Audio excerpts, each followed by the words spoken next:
to the church itself. Uh, Yeah, and I think this was the time when Shaw decided to give his ideology, right? So I think Vaibhav bhai can tell us more Huh. about the Shavian ideal. huh. George Bernard Shaw has put down his ideology, his worldview in these lines, and I am going to read out quote: "This is the true joy in life, being used for a purpose recognized by yourself as a mighty one, being thoroughly worn out before you are thrown on the scrap heap, being a force of nature instead of a feverish, selfish little cloud of ailments and grievances, complaining that the world will not devote itself to making you happy." And he goes on to add, "I am of the opinion that my life belongs to the community, and as long as I live, it is my privilege to do for it whatever I can. I want to be thoroughly used up when I die, for the harder work, the more I live. Life is no brief candle to me, it's a sort of splendid torch which I have got hold of for a moment, and I want to make it burn as brightly as possible before handing it on to future generations." So, this was the philosophy of George Bernard Shaw that he incorporated in his plays through various characters. Right. So thank you, Vaibhav bhai. So this is the scenario during which Bernard Shaw, and this is the background that influenced Bernard Shaw as a dramatist. Bernard Shaw, he wrote more than 60 plays, and to be very precise, he wrote 63 plays. Friends, it is also amazing to note that he was an essayist, a novelist, and a short story writer. And I would also like to mention that he wrote an autobiographical prose work also. And in a very humorous way, he has dedicated the work to the reader's shelf, and he says that this is a work of myself for your shelf. So this was the man who addressed prevailing social problems but had a vein of comedy. He could address the serious problems of Europe both at the personal level, at the public level, but in a very comic way, and that is why his comedies are known as Shavian comedies, because they have that subtlety of humor, the subtlety of satire, and it is a blend of serious ideology, change, reforms. Also, Bernard Shaw was a very good orator, and he is the only person to have been awarded both a Nobel Prize in Literature for his contribution in 1925, and he also won an Oscar award for his play Pygmalion. And from Pygmalion, a movie called My Fair Lady was made in 1938, around 1938, and for that he won this Academy Award. And you will be surprised to know that this through this movie, Shaw became even more popular, that the movie has been adopted even into Gujarati language, in our regional language. It is known as Santu Rangili, which is based on My Fair Lady, which is scripted from Bernard Shaw's Pygmalion. So Shaw is a person who comes up with ideologies that crosses the boundaries of time, nation. And so Bernard Shaw was a political activist. He was a dedicated socialist and a charter member of the Fabian Society. Now this Fabian Society is the European organization that believes in democratic socialism. Shaw was a staunch socialist, a democrat, and he became a member. In order to change the system, around 1897, he decided to go into active politics. He was elected as a local councillor to the London County Council. He was also the founder of the left-wing magazine New Statesman in 1913, and he was a prolific writer. He wrote about all the social issues, almost all the social issues, in this his left wing magazine. And being a writer, he was fond of writing letters, and he wrote during his lifetime, that is almost a century, he wrote 250,000 letters to all his friends, family members, fans, to actresses, to the government people, to even to an income tax officer. And I heard a very interesting story from Vaibhav Bhai. I'll request him to tell you about the letter that Bernard Shaw wrote to an income tax officer, and due to that England had to change the law, income tax law. So I request Vaibhav Bhai to read out a few lines from that letter. Okay, thank you, ma'am. When Bernard Shaw got married, he refused to file a joint income tax return, and he wrote a letter to the income tax commissioner saying that he does not have any say in the spending of his wife's expenditure, and he does not decide for which purposes she uses her money. Therefore, it would be advisable to incorporate a clause in the Income Tax Act whereby husband and wife can file income tax returns separately. So I am going to read out a few lines from the letter, a comic letter that he wrote to the income tax commissioner, after which the amendment is called the Bernard Shaw Relief Act. It actually came into effect that husband and wife can file different income tax returns, and this is what he wrote to the income tax commissioner. I quote, her property is a separate property. She keeps a separate banking account at a separate bank. Her solicitor is not my solicitor. I can make a guess at her means from her style of living, exactly as the surveyor of income tax does when he makes a shot at an assessment in the absence of exact information. But beyond that, I have no more knowledge of her income than I have of yours. I have therefore asked her to give me a statement. She refuses on principle. As far as I know, I have no legal means of compelling her to make any such disclosure, and if I had, it does not follow that I am bound to incur law costs to obtain information which is required not by myself but by the state.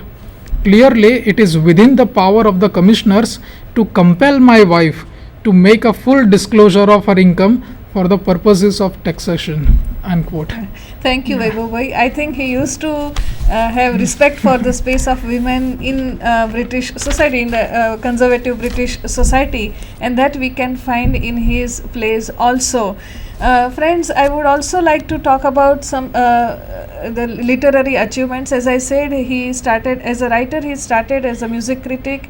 He was very vocal about those people who critiqued on dramatic practice of editing Shakespeare's plays. He used to believe that if you edit the original work, that kills the spirit of the drama. He became a drama critic for the Saturday Review from 1895 to 1898. And as a writer, as a creative writer, he started his career as a novelist. 5 unsuccessful novels in a series, and that was a great setback for the writer. And that was around 1879, and from 1879 to 1883. He also started writing short stories, but nothing worked. He decided not to even publish those works, but eventually all were published. During this time, he started reading Henrik Ibsen. As Vaibhav Bhai said, he was influenced by this 19th century Norwegian playwright Henrik Ibsen, and in order to study Ibsen in original, Bernard Shaw studied Norwegian languages, even the dialects also. And Ibsen is responsible for bringing to the theatre number 1, a well-made play, number 2, elements of the mood play, number 3, social realism, and number 4, psychological realism. And out of these 4 points, Bernard Shaw got influenced in writing plays based on social realism, and all his plays, they are well made plays. He started working as a dramatist in 1885. With the help of a friend, he wrote a script for widowers' houses. Then he decided not to write the play. Something happened that he became a producer during those days and decided to write the script on his own again, and he produced a drama in 1892, the drama which he later called it as one of his worst works. But the best part was that he found his medium, the medium of expression that he was looking for, the medium to express his ideologies, and then he went on to write 63 plays, and most of them are full length plays.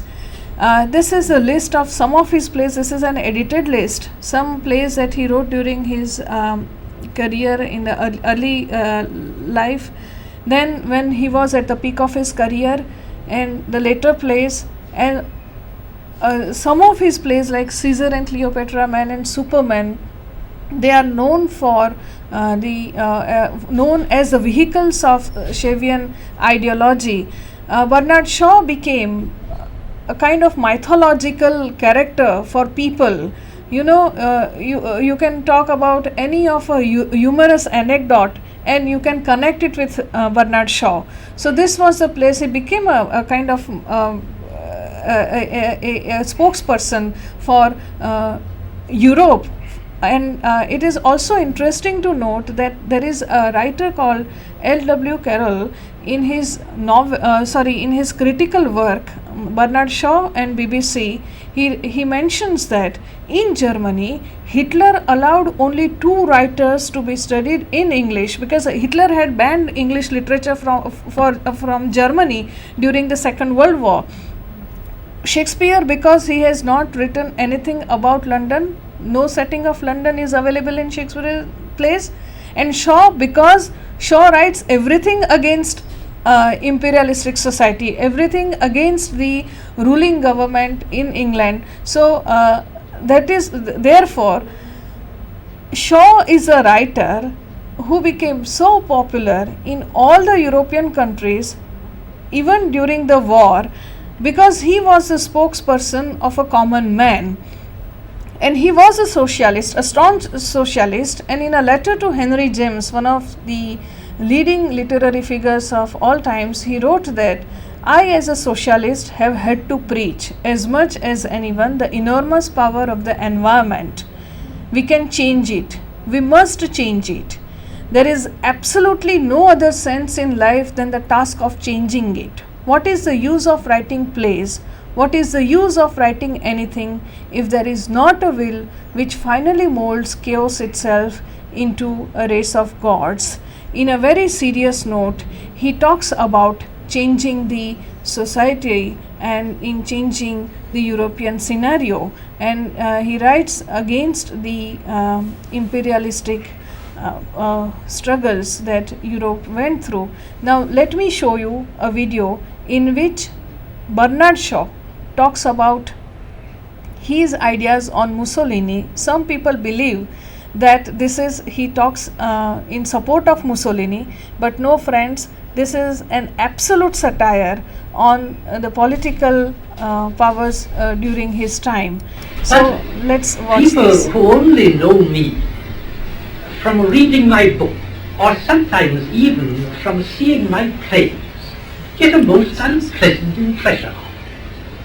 And the people who really meet me, as you have been kind enough to meet me now, well, they see that I am a most harmless person. I'm quite a kindly person, you know. But still, it's not necessary for me always to look as genial as I'm trying to look now. Of course, I can put on the other thing, for instance. Now that is what I call my Mussolini stunt.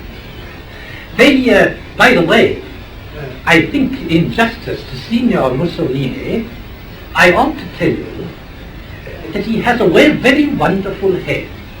He has a wonderful brow which comes down to here. But the difficulty is that he can't take it off. Now, if you watch me, I can put on that imposing look that terrifies the Mussolini look. Now just watch. I can take it off. Now Signor Mussolini cannot take it off. He is condemned, although he is a most amiable man, he is condemned to go through life with that terrible and imposing expression which really does a great deal of injustice to his kind. Sorry friends, there was some problem with the technology. It's beyond control. I'm sorry that you could not see the picture of Bernard Shaw, but I'm sure you could hear the audio where he makes fun of Mussolini. And now we move on to Arms and the Man, which talks about the Bernard Shaw's anti-romantic views, his ideas about against war, against imperialism, and I'll request Professor Vaibhav Bhai to tell us about the thematic summary of Arms and the Man. Okay, friends, you must have seen the body language of George Bernard Shaw in this video. He was a great actor also, and Arms and the Man was the first play which brought him popularity. Even though he wrote Widowers' Houses in the beginning, but Arms and the Man is one such play in which he punctures the romantic ideals regarding war and marriage, and he was completely clear-headed personality as far as war and marriage are concerned. And in this play, the title has been taken from Virgil's epic Aeneid, which was translated by John Dryden, and the very first line runs as of arms and men I sing. Now George Bernard Shaw has cleverly introduced the contrast in the title of the play itself. Virgil wants to sing paeans to the suffering and to the hardship that one undergoes during war, while Bernard Shaw wants to show the futility of war